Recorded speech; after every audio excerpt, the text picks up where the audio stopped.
Sheikh chilli नाम का एक लड़का रहता था। उसकी माँ बहुत गरीब थी। शेख चिल्ली का पिता मर चुका था। उसकी माँ बेचारी किसी तरह शेख चिल्ली को पालती पोसती थी। शेख चिल्ली स्वभाव से नटखट तो था ही, साथ ही वो बेवकूफ भी था। उसकी बेवकूफी के कारण उसकी माँ को बहुत से उल्हाने सुनने पड़ते थे।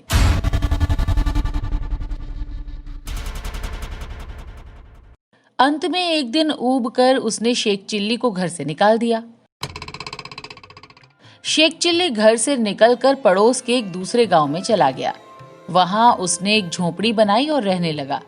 उसका स्वभाव बहुत ही खुश दिल था, इसीलिए गांव के लोग उसके मित्र हो गए।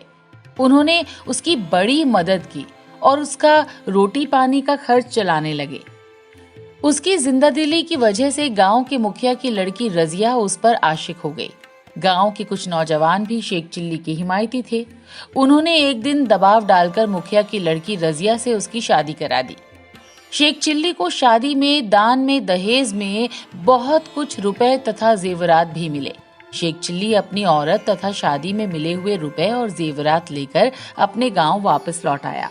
गांव में लौटकर शेख चिल्ली अपनी माँ से मिला तथा बोला, माँ देख, मैंने मुखिया की लड़की से शादी कर ली है। शेख चिल्ली की माँ ने देखा कि बेटा बगल के गांव वाले मुखिया की लड़की से शादी कर लाया है। उसकी माँ ने यह भी देखा कि शेख चिल्ली दहेज में बहुत सी दौलत तथा सामान इत्यादि ले आया है, तो वो मन ही मन बहुत खुश हो गई।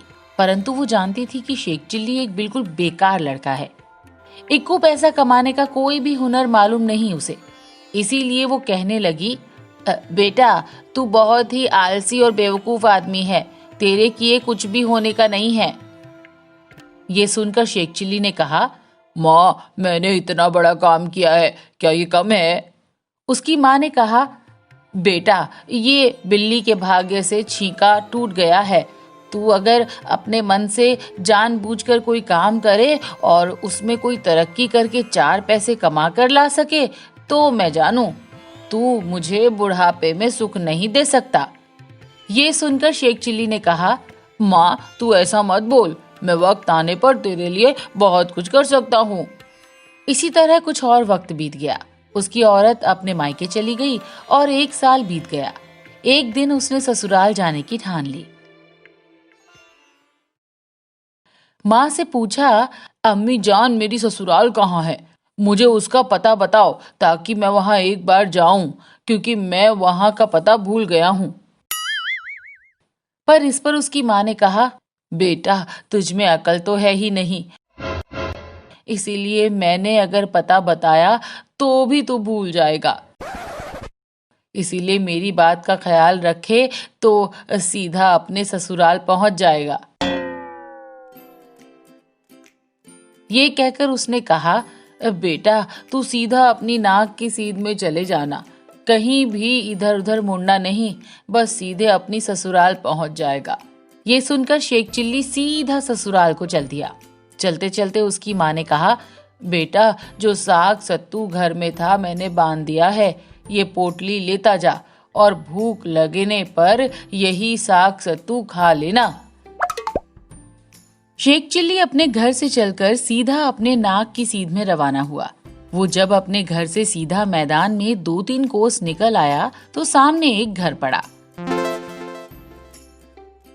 उसने सोचा, माँ ने नाक की सीध में चलने को कहा था। उसके आसपास कई सारे पेड़ थे। ये सोचकर वो पेड़ पर चढ़ गया और फिर दूसरी तरफ से उतरकर फिर से नाक की सीध में ही रवाना हुआ। आगे चलने पर उसे एक नदी मिली। उसने उस नदी को बड़ी मुश्किल से पार किया और आगे चल पड़ा।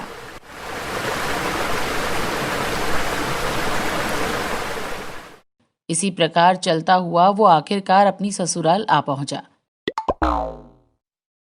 ससुराल पहुंचने पर उसकी भली भांति खातिरदारी की जाने लगी, परंतु उसने साग सत्तू छोड़कर कुछ भी खाना स्वीकार न किया, क्योंकि उसकी माँ ने ऐसा ही कहा था। रात को बचा कुचा साग सत्तू खाकर सो गया। अब रात को उसे भूख सताने लगी। अब वो क्या करे? आखिर भूख से ऊब कर वो बाहर निकल आया और मैदान में एक पेड़ के नीचे लेट गया। उस पेड़ पर मधुमक्खियों का एक बहुत बड़ा छत्ता था। छत्ता मधु से इतना ज्यादा भरा हुआ था कि उसमें से रात को मधु टपकता था। शेख चिल्ली जब वो वृक्ष के नीचे लेटा तो ऊपर से उसके बदन पर मधु टपकने लगा। मधु की कुछ बूंदें उसके मुंह में टपकी तो वो उसे चाटने लगा और बड़ा खुश हुआ। कुछ बूंदें उसके बदन पर भी टपकती रहीं और वो परेशान होकर इधर उधर करवटें बदलता रहा।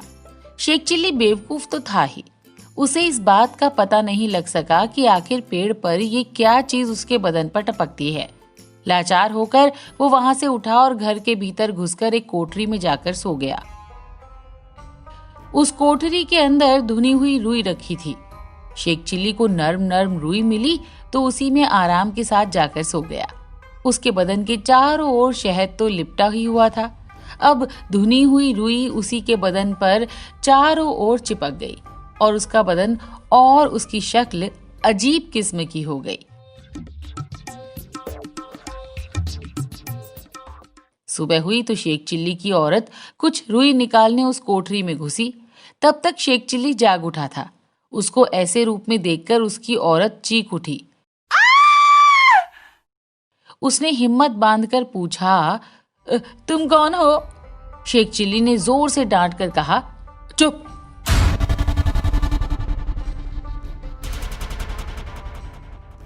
अम्मा, उस रुई वाली कोठरी में चोर घुस आया है। उसकी शक्ल बहुत भयानक है। ये सुनकर उसकी माँ ने पड़ोसियों को इकट्ठा किया। कई लोग उस कोठरी में घुसे। शेख चिल्ली को देखकर सबने पूछा, तुम कौन हो? शेख चिल्ली ने फिर चिल्लाकर कहा, चुप।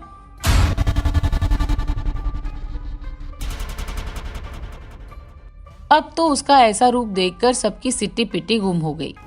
सब समझे कि चुप नाम की कोई भयानक बला घर में घुस आई है। उसे निकालने के लिए किसी सयाने को बुलाना चाहिए। कई एक ओझा मौलवी बुलाए गए। सबने कितने ही मंत्र तंत्र सब कुछ किया, मगर वो चुप नाम की बला नहीं निकली। आखिरकार मौलवियों ने सलाह दी कि आप लोग ये मकान खाली करके किसी दूसरे घर में चले जाइए, वरना वो बला आप लोगों का सत्यानाश कर देगी। शेख चिल्ली के ससुराल वालों ने ये मकान खाली कर दिया और दूसरे मकान में चले गए। शेख चिल्ली को अवसर मिल गया और वो रात्रि के समय उस कोठरी से निकलकर बाहर की ओर भागा।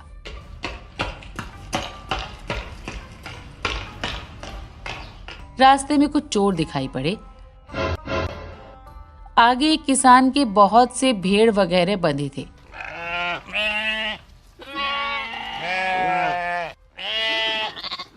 शेख चिल्ली चोरों के डर के मारे उन्हीं भेड़ बकरियों के बीच में घुसकर बैठ गया।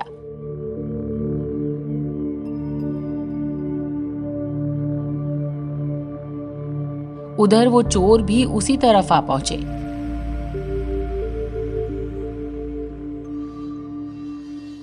चोरों ने कई ऐसे भेड़ों को चुरा लिया। उन्हीं में शेख चिल्ली को भी रुई से लिपटा हुआ देखकर वो समझे कि ये भेड़ है और उसको अपने साथ ले चले।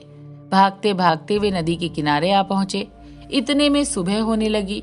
उन्होंने सब भेड़ों को जमीन पर पटक दिया। ये देखकर शेख चिल्ली ने कहा, मुझे थोड़ा धीरे से पटकना। उसकी आवाज सुनकर चोरों की नानी मर गई। उन्होंने समझा कि ये कोई भेड़ के रूप में भयानक बला है जो कि इस तरह बोलती है। उन्होंने शेख चिल्ली को पानी में फेंक दिया और भाग चले। उधर पानी में शहद घुल जाने के कारण शेख चिल्ली के बदन पर चिपकी हुई रुई साफ हो गई। उसने बदन मल मल कर स्नान किया और सुबह होते ही ससुराल आया। दूसरे मकान में जाकर अपने ससुर को मिला और पूछा, आपने मकान क्यों छोड़ दिया? ससुर ने कहा, मेरे मकान में कोई चुप नाम की बला घुस गई है। शेख चिल्ली ने झूठ मूठ जाकर कोई मंत्र पढ़ दिया और फिर कहा, वो बला चली गई है। आखिर सब लोग उसी मकान में चले आए। शेख चिल्ली की बड़ी खातिरदारी हुई। वो ससुराल में ही रहने लगा। एक दिन उसने ससुर से कहा, मैं कोई कारोबार करना चाहता हूँ, मुझे एक गाड़ी बनवा दीजिए। दिन में लकड़ियां काटूंगा और गाड़ी में लाद कर बाजार में बेचूंगा। ससुर ने एक बैलगाड़ी बनवा दी। शेख चिल्ली ने जंगल से लकड़ियां लाने के लिए बैलगाड़ी जोती। बैलगाड़ी लेकर वो चला तो कुछ आगे जाकर गाड़ी जंगल में चर चूं की आवाज करने लगी। शेख चिल्ली ने सोचा, ये मेरे कारोबार का पहला दिन है और ये गाड़ी अपशकुन कर रही है। आरे की मदद से गाड़ी को काटकर टुकड़े टुकड़े कर दिए तथा उसे वहीं फेंक फांक कर आगे लकड़ी काटने चल दिया। शेख चिल्ली एक मोटा पेड़ देखकर उसी पर चढ़ गया। एक बहुत ही मोटी डाल पर जा बैठा और कुल्हाड़ी से काटकर जब थक गया तो आरा हाथ में उठाकर उसी से उसने उस डाल को काटना शुरू किया। इतने में एक आदमी नीचे गुजरा। उसने जब शेख चिल्ली को डाल काटते हुए देखा तो ठहर गया। गौर से देखने पर उसको मालूम हुआ कि शेख चिल्ली उसी डाल को काट रहा था जिस पर वो बैठा हुआ था।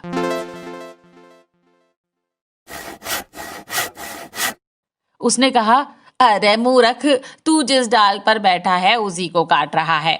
इस तरह तू डाल के साथ साथ खुद भी नीचे गिर जाएगा। शेख चिल्ली ने कहा, अरे जा जा, मैं भला जमीन पर कैसे गिर सकता हूं। वो आदमी वहीं ठहर गया। थोड़ी देर में डाल कट गई और डाल के साथ साथ शेख चिल्ली भी नीचे आ गिरा।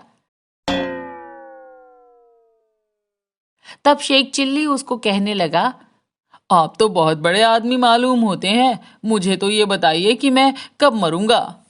इस पर उस आदमी ने कहा, मैं ये सब नहीं जानता। मगर शेख चिल्ली कहाँ छोड़ने वाला था। उसने उसका पीछा पकड़ लिया तो उसने अपने आप का पीछा छुड़ाने के लिए कहा, तू आज शाम को मर जाएगा।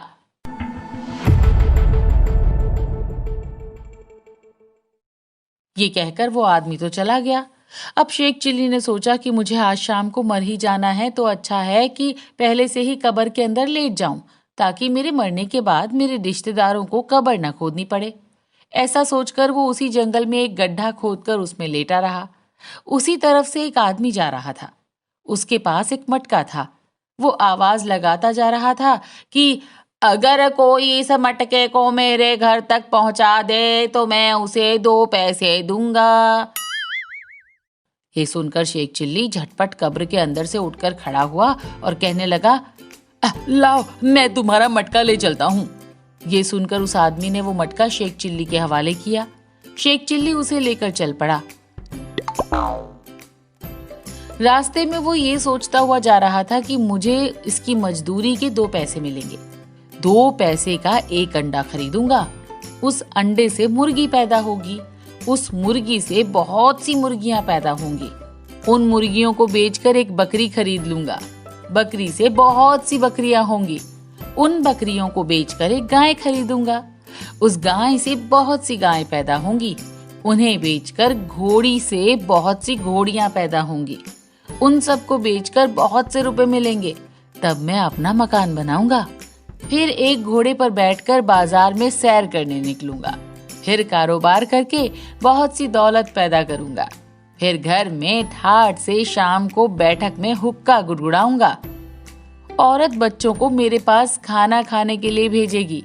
उस वक्त मैं हुक्का गुड़गुड़ाते हुए जोरों से सिर हिलाकर कहूंगा, अभी खाना नहीं खाऊंगा। शेख चिल्ली ने ज्यों ही अपने ख्यालों में जोरों से सिर हिलाया कि वो मटका सिर पर से गिरकर फूट गया।